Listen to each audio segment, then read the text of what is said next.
गप्पा गप गप्पा गप गप्पा गप करोगे। दोस्तों, बांग्लादेश एक ऐसा देश है जहाँ पर लोग दिन रात मेहनत करते हैं पर फिर भी 2 समय के रोटी के लिए तरसते हैं। जहाँ लोगों की आंखों में सपने तो बहुत हैं, लेकिन उनके हालात उनके खिलाफ हैं। यहाँ की औरतों को गरीबी और भूखमरी अपना जिस्म बेचने पर मजबूर कर देती है। यहाँ के ट्रेनों में सफर करना अपने मौत को गले लगाने के बराबर है। आज हम आपको बांग्लादेश का वो चेहरा दिखाने जा रहे हैं जो न्यूज चैनल्स पर कभी नहीं दिखाया जाता है। दोस्तों, बांग्लादेश के बारे में कहा जाता है कि वहाँ पर गरीबी, संघर्ष और इंसानियत तीनों एक ही छत के नीचे रहती है। ये है बांग्लादेश की राजधानी ढाका, जो दुनिया की सबसे घनी आबादी वाला शहर है। इस छोटे से शहर में 2 करोड़ से भी ज्यादा लोग रहते हैं। यहाँ की हर गली, हर सड़क लोगों से भरी हुई है। शहर में लोगों की आबादी घनी होने की वजह से यहाँ पर ट्रैफिक जैम भी बहुत ज्यादा लगता है। कहा जाता है कि अगर ढाका में आपको आधे घंटे का सफर करना है तो आपको 2 से 3 घंटे लग जाएंगे। यहाँ के हवा में इतना धुआं है कि आपको सांस लेना मुश्किल हो जाएगा, पर फिर भी ये शहर सांस लेता है, लेकिन बहुत मुश्किल से। यहाँ पर लोग जीते हैं, पर किसी इंसान के जैसे नहीं बल्कि मशीन के जैसे। ढाका शहर का हर एक चेहरा अपने संघर्ष की कहानी कहता है। यहाँ पर ऐसे बहुत सारे लोग हैं जिनके पास ना तो काम है, ना तो अपना घर है, और कुछ के पास तो दोनों ही चीजें नहीं है। ऐसे में उनकी पूरी जिंदगी ढाका के सड़कों पर बीत जाती है। ढाका में रहने वाले ज्यादातर लोगों के पास इतना छोटा घर है जहाँ पर एक परिवार भी अच्छे से नहीं रह सकता है, पर फिर भी वहाँ 10 लोग एक कमरे में रहते हैं। इतने बुरे हालात होने के बाद भी ये लोग मुस्कुराते हैं। ऐसा इसलिए क्योंकि इन्हें दर्द से लड़ने की आदत है। यहाँ के बच्चों के लिए स्कूल एक सपना है। यहाँ के छोटे छोटे बच्चे पूरे दिन कूड़े में काम करते हैं, कुछ फैक्ट्री में काम करते हैं और कुछ तो सड़कों पर ही भीख मांगते हैं। बांग्लादेश में साल 2025 में गरीबी दर 18% से भी ज्यादा है। अब हम आपको बताते हैं कि बांग्लादेश की महिलाएं क्या काम करती हैं। दोस्तों, बांग्लादेश में कंडापारा और दौलत दिया जैसे इलाके हैं। इन इलाकों को साउथ एशिया का सबसे बड़ा रेड लाइट एरिया माना जाता है। जब कोई यहाँ की महिलाओं से बात करता है तो ये महिलाएं बताती हैं कि वो अपनी इच्छा से यहाँ पर काम नहीं करती हैं, बल्कि कुछ लोगों ने उन्हें यहाँ पर काम पर रखा है। यहाँ पर कई सारी तो लड़कियां नाबालिग होती हैं, जिन्हें गरीबी, धोखे और प्यार के चक्कर में यहाँ पर फंसा दिया गया। बांग्लादेश के सरकार के अनुसार ये अवैध है, पर ये धंधा हजारों नहीं बल्कि लाखों लोगों का पेट भर रहा है। अगर आप ढाका के सड़कों पर नजर डालें तो आपको यहाँ पर खाने वाली कई सारी चीजें बिकती हुई दिखाई देंगी, लेकिन अक्सर ये खाने खुले में गंदे तेल में तले जाते हैं। यहाँ पर पानी का इस्तेमाल नालों से होता है और सफाई के नाम पर कुछ नहीं होता है, पर फिर भी यहाँ के लोग खाते हैं क्योंकि एक तो ये सस्ता है और दूसरा इससे उनका पेट भर जाता है। अगर कोई बाहर के देश से यहाँ पर आता है और यहाँ के स्ट्रीट फूड को खाता है तो 50% से भी ज्यादा चांस है कि आपको फूड पॉइजन हो जाए। चलिए अब हम आपको बताते हैं बांग्लादेश के ट्रेन के बारे में। दोस्तों, इस नजारे को देखकर आपको लगता होगा कि यहाँ पर किसी फिल्म की शूटिंग हो रही है, पर आपको बता दें कि ये कोई फिल्म की शूटिंग नहीं है बल्कि ये सब कुछ रियल है।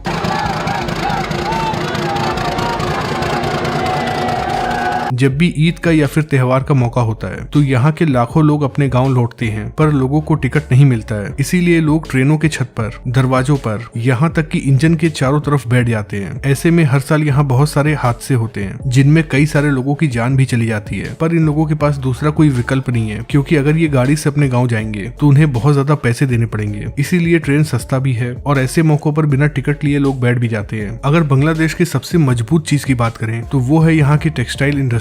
पूरे दुनिया में बिकने वाले 60% सस्ते कपड़े यहीं बनते हैं। लेकिन शायद कभी आपने ये नहीं सोचा होगा कि जो लोग इन कपड़ों को बनाते हैं उनकी जिंदगी कैसी है। ये लोग 14 से 15 घंटों तक काम करते हैं, 40 से 45 डिग्री तापमान, कम सैलरी और सुरक्षा के नाम पर कुछ भी नहीं। ये है यहाँ की टेक्सटाइल इंडस्ट्री में काम करने वाले लोगों की जिंदगी। दोस्तों, ऐसे तो बांग्लादेश में कई सारी नदियां हैं जिन्हें वहाँ की जान भी कहा जाता है, लेकिन अब ये नदियां वहाँ के लिए खतरा बन चुकी हैं, क्योंकि इन नदियों में जहरीला पानी बह रहा है। चाहे घर और फैक्ट्रियों से निकलने वाला कचरा हो, प्लास्टिक्स हो या फिर केमिकल्स हो, ये सब कुछ इसमें फेंका जाता है। बांग्लादेश के ऐसे कई सारे गांव हैं जहां पर पीने लायक पानी भी नहीं है। अब ऐसा नहीं है कि उन जगहों पर पानी की कमी है, पर वहां का पानी बहुत ही ज्यादा पोल्यूटेड है। अगर बांग्लादेश को करीब से देखा जाए तो ये देश 2 हिस्सों में बटा हुआ है। इस देश में एक वो जगह है जहाँ पर अमीर लोग रहते हैं और लग्जरी लाइफ जीते हैं, वहीं दूसरी तरफ ऐसे लोग भी हैं जिनके पास न तो रहने की जगह है और न ही कोई अच्छा रोजगार है। ढाका शहर में जो अमीरी और गरीबी का फर्क दिखाई देता है वो शायद ही आपको किसी और देश में दिखाई दे। यहाँ पर कुछ लोगों के पास गाड़ी, मोबाइल और बड़े बड़े बंगले हैं, तो कुछ लोगों के पास एक टाइम का खाना भी नहीं है। लेकिन धीरे धीरे बांग्लादेश में सब कुछ बदल रहा है। बांग्लादेश में ऐसी कई सारी एनजीओज हैं जो वहाँ के लोगों की शिक्षा, सफाई और रोजगार के लिए काम कर रही हैं। ढाका के कुछ ऐसे इलाके भी हैं जहाँ पर सफाई का काम बहुत तेजी से हो रहा है। हालांकि इन कामों में एनजीओज बहुत आगे हैं, जबकि सरकार की भागीदारी बहुत कम है। भले ही यहाँ के लोग गरीब हैं, पर ये लोग बहुत ज्यादा मेहनती हैं। इसीलिए ऐसा लगता है कि आने वाले समय में बांग्लादेश बहुत तेजी से विकास करेगा। हालांकि वहाँ पर हाल ही में ही कुछ पॉलिटिकल बदलाव भी हुए हैं, जिनके बारे में अभी कुछ कहना तो सही नहीं होगा।